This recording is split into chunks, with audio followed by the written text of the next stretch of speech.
Relatives say that victim was out celebrating her birthday, which was this past Thursday, when she was shot and killed on the Southside. She leaves behind 6 children, the youngest less than a year old. February 9th, 2025, Chicago's Southside.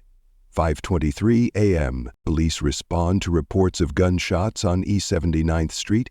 They discover 29-year-old Jamia Taylor with a fatal chest wound lying on the cold pavement. Hours earlier, she had been celebrating her birthday. Jamia Taylor, mother of 6 children ranging from 11 months to 12 years old, known to her social media followers as Maya da Baddie, went out for her birthday celebration. She never made it home. No suspects, no witnesses coming forward. Just another shooting in a city plagued by gun violence. But this wasn't just another statistic. This was a mother of 6. This was a daughter. This was a woman whose birthday celebration turned into her final night alive. What happened in those early morning hours that left Tomanita Whitehorn without her daughter and 6 young children without their mother? This is Shadows of Crime. This is the story of Jamia Taylor's last birthday. Before the gunshots, before the police tape, before 6 children lost their mother, there was a birthday celebration. Jamia Taylor's social media lit up that night. Posts showed her dressed up, ready to celebrate her 29th birthday in Chicago. Online, she was known as Maya da Baddie, sharing glimpses of her life with followers. The contrast was real.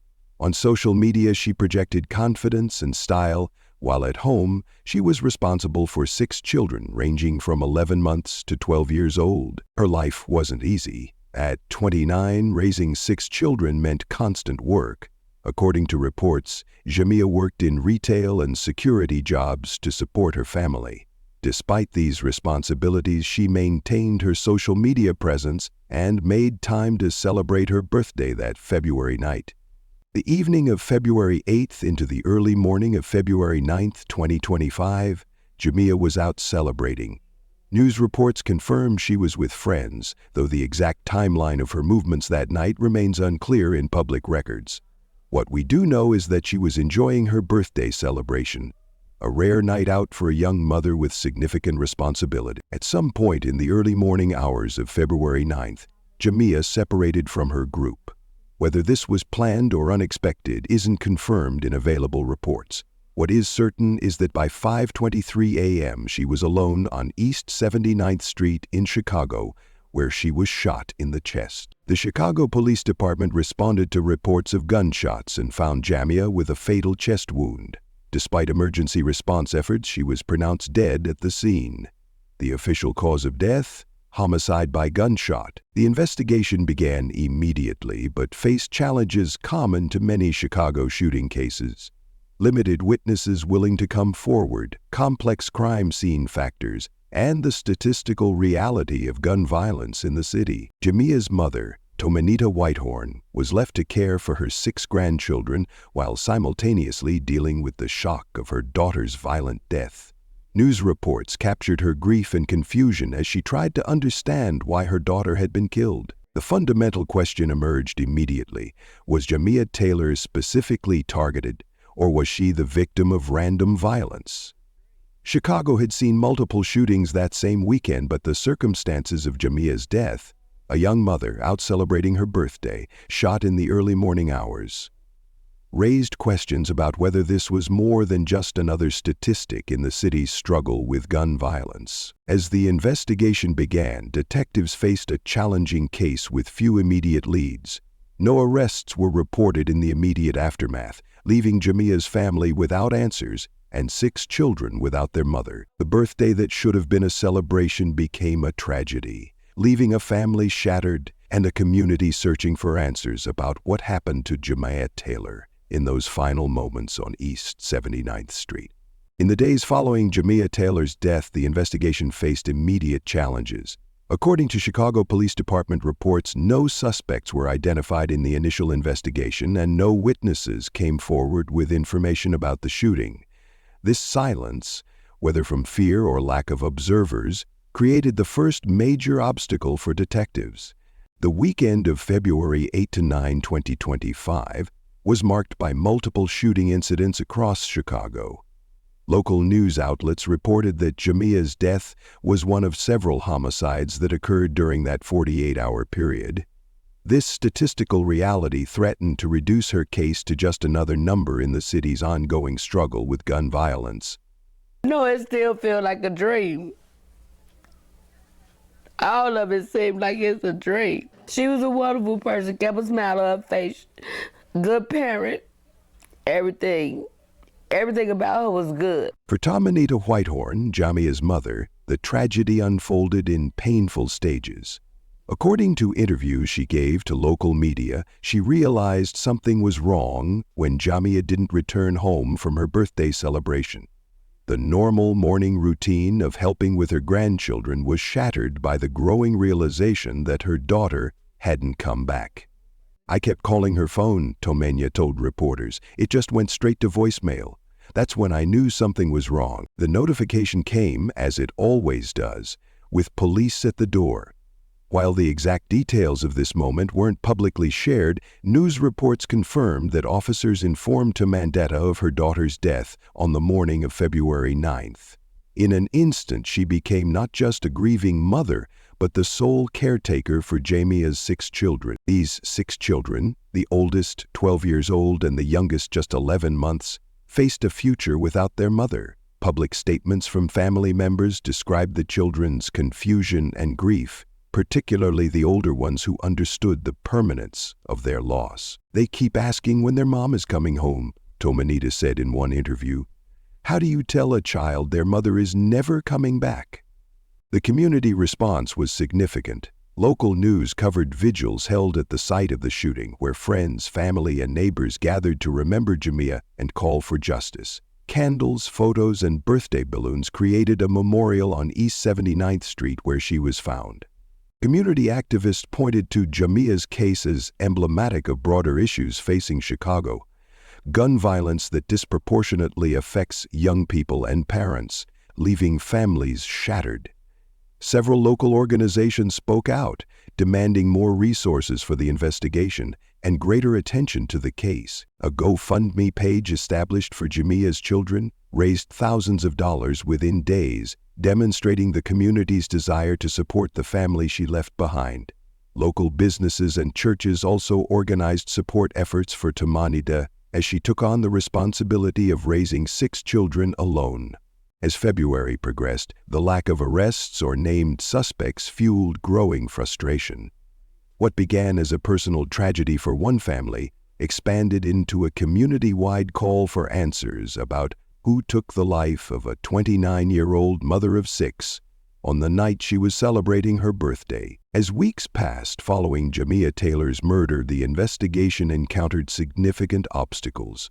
According to Chicago Police Department statements, detectives faced the challenging reality of limited physical evidence at the scene. The area where Jamia was found on East 79th Street had few security cameras, and those present were either non-functional or positioned in ways that didn't capture the shooting. "We're working with what we have," a CPD spokesperson told local media, "but we're asking anyone with information to come forward." This lack of surveillance footage, common in many areas of Chicago, created a critical gap in the timeline of Jamia's final moments. Without video evidence or eyewitnesses, reconstructing the events leading to her death proved increasingly difficult for investigators. Meanwhile, Jamia's social media presence as Maya Dabati became a focus of public attention. Her account showed a young woman proud of her appearance and lifestyle, garnering both supportive followers and critics. While police never officially connected her online presence to her death, community speculation filled the information void. Friends interviewed by local news outlets described Jamia as someone who kept it real online, showing both her struggles and successes as a young mother. Her authenticity resonated with many followers, but, like many social media personalities, also attracted negative attention. She wasn't afraid to be herself, one friend told reporters. Some people loved her for that, others didn't. The contrast between her final birthday celebration and her violent death created a narrative that captivated public attention. Security footage from venues she visited earlier that night showed Jamia smiling, dancing, and enjoying her birthday. In ordinary moments that became poignant in light of what followed. Questions persisted about why Jamia was alone on East 79th Street at 5:23 a.m.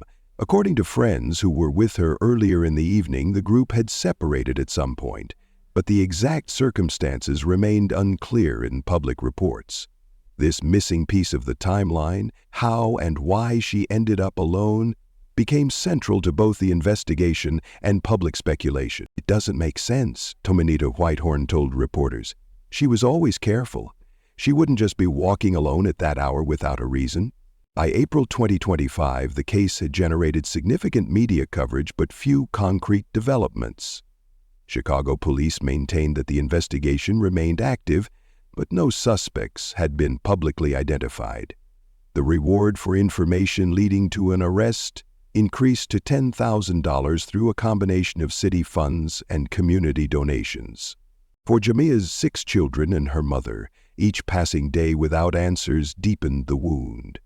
The birthday that should have been a celebration of life instead marked its end, leaving a family in limbo and a community questioning whether justice would ever come for a young mother gunned down in the early hours of a February morning. 3 months into the investigation of Jamia Taylor's murder, new information emerged that shifted the understanding of her final hours.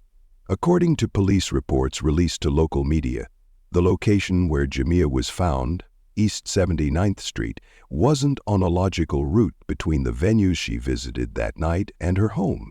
This geographical discrepancy raised immediate questions about why she was in that specific area at 5:23 a.m. on February 9th. Based on our reconstruction of her movements that night, there's no obvious reason for her to be at that location, a Chicago Police Department detective told reporters in May 2025. "We're working to understand what brought her there." This revelation transformed the investigation. What initially appeared to be a possible random shooting or robbery now seemed potentially more deliberate. The specific location, an area Jamia didn't typically frequent according to family statements, suggested she may have had a reason to be there or was directed to that spot. Phone records obtained during the investigation added another layer of complexity. According to information released by CPD, Jamia's cell phone showed unusual activity in the hours before her death. Between midnight and 5 a.m., she received multiple calls from numbers not in her regular contacts. The content of these conversations remains unknown, but the timing raised questions about whether these calls influenced her movements that night. "We're analyzing all communications from that evening," the CPD spokesperson confirmed. "The phone activity is a significant focus of our investigation." Further complicating the timeline were inconsistent accounts from friends who were with Jamia earlier in the evening. Initial statements indicated the group had separated around 3:30 a.m. when the club closed. However, subsequent interviews revealed discrepancies about exactly when and where they last saw Jamia. Some friends reported she left with plans to go home, while others suggested she mentioned meeting someone else. These conflicting narratives created confusion about Jamia's intentions and movements in those final hours. What became clear, however, was a critical gap in the timeline. Approximately 45 minutes between when she was last confirmed to be with friends and when the shooting occurred at 5:23 a.m. Those 45 minutes are the key to this case, the lead detective stated in a press conference. "We're asking anyone who saw Jamia Taylor between 4:30 and 5:23 a.m. on February 9th to come forward." This missing time period, combined with her unexpected location, led investigators to consider a troubling possibility. Was Jamia Taylor deliberately lured to East 79th Street? The theory gained traction as detectives analyzed patterns of similar cases in Chicago, where victims were found in locations they had no obvious reason to visit. The investigation expanded to examine Jamia's broader connections and potential conflicts. While police never publicly named suspects, they acknowledged they were exploring whether someone specifically wanted to harm her. This shift in focus was reflected in increased resources allocated to the case and renewed public appeals for information. "We believe someone knows exactly what happened to Jamia Taylor," the CPD spokesperson stated. "We're asking that person to do the right thing for her 6 children who deserve to know the truth." For Tomanida Whitehorn, these developments brought mixed emotions: hope that progress was being made, but also the painful realization that her daughter's death might have been deliberately planned rather than random violence. "If someone lured my baby to that spot to kill her, that means they looked her in the face and still pulled that trigger," Tomanida told reporters. "How do you do that to a mother of 6 children?" Community response intensified with these revelations. Vigils grew larger, and local activists organized marches demanding justice for Jamia. The case began receiving attention beyond Chicago, with national news outlets covering the story of a young mother potentially lured to her death on her birthday weekend. By summer 2025, the investigation continued with this new focus, examining who might have had reason to harm Jamia, who she might have agreed to meet at that hour, and what happened in those crucial 45 minutes before the shooting. While no arrests had been made, the shift from viewing her death as possibly random to potentially targeted represented a significant development in understanding what happened to Jamia Taylor in the early hours of February 9th. For 6 children growing up without their mother, these developments offered little comfort, only the painful knowledge that someone might have deliberately taken her from them, leaving questions that continued to haunt both investigators and family alike. 6 months after Jamia Taylor's murder, the impact of her absence continued to reshape the lives of those she left behind. For Tomanida Whitehorn, the responsibility of caring for her 6 grandchildren became her new reality. According to news reports, these children, ranging from under 1 year to 12 years old, were now being raised by their grandmother, following their mother's violent death. The practical challenges facing the family were significant. Public records and news coverage indicated that Tomanida took on the full responsibility of raising 6 children while simultaneously dealing with her own grief. The children, each processing the loss differently, according to their age and understanding, faced growing up without their mother. The Chicago community responded with support for the family. Following Jamia's death, a fundraising campaign was established to assist with childcare, housing, and other essential needs for the 6 children. Local news outlets reported on these community efforts, which included contributions from businesses, churches, and individual donors concerned about the family's situation. Chicago Police Department maintained that the investigation remained active in the months following the shooting. Official statements from CPD confirmed that detectives continued to pursue leads, though no arrests had been publicly announced. As with many homicide investigations, the case received less media attention as time passed without major developments. Reports indicated that Jamia's case was examined alongside other unsolved shootings in Chicago from the same time period. While police never publicly confirmed connections between these cases, the statistical reality of gun violence in Chicago meant that investigators routinely analyzed patterns across multiple incidents. As months passed, Jamia's social media presence remained as she left it. Her accounts under the name Maya Dabadi preserved her final messages and images, including posts from her birthday celebration. According to verified reports, her last social media activity occurred on February 8, 2025, hours before her death, when she posted about celebrating her 29th birthday. This digital footprint, photos, videos, and status updates, remained accessible to family members and followers, providing a lasting record of Jamia's life and personality. For her children, especially the youngest, who would have no conscious memories of their mother, these digital artifacts would potentially serve as important connections to her as they grew older. By fall 2025, the case had joined the unfortunately large number of unsolved homicides in Chicago. While the investigation officially remained open, the initial surge of media attention and public interest had naturally diminished without arrests or major breakthroughs. For Tomanida and the 6 children, however, the reality of their loss remained constant. Each day presented new challenges of raising a family shattered by violence, while questions about what happened on East 79th Street that February morning remained unanswered. As the investigation into Jamia Taylor's death continued through 2025, limited information was released about the forensic findings. According to available public records, the Chicago Police Department maintained that the case remained under active investigation, though specific details about ballistics, range of fire, or other forensic evidence were not widely disclosed in verified reports. What is known from official statements is that Jamia Taylor died from a gunshot wound to the chest on February 9, 2025. The medical examiner's office classified her death as a homicide, confirming the cause through standard autopsy procedures. Beyond these basic facts, detailed forensic conclusions about the specific circumstances of the shooting were not extensively shared with the public. Phone records and Jamia's final communications were part of the investigation, as is standard in homicide cases. However, verified public reports did not disclose specific details about text messages or calls in the minutes before her death. While investigators would naturally examine such communications, confirmed information about the content or timing of her final messages was not widely reported in reliable sources. The investigation continued against the backdrop of Chicago's ongoing challenges with gun violence.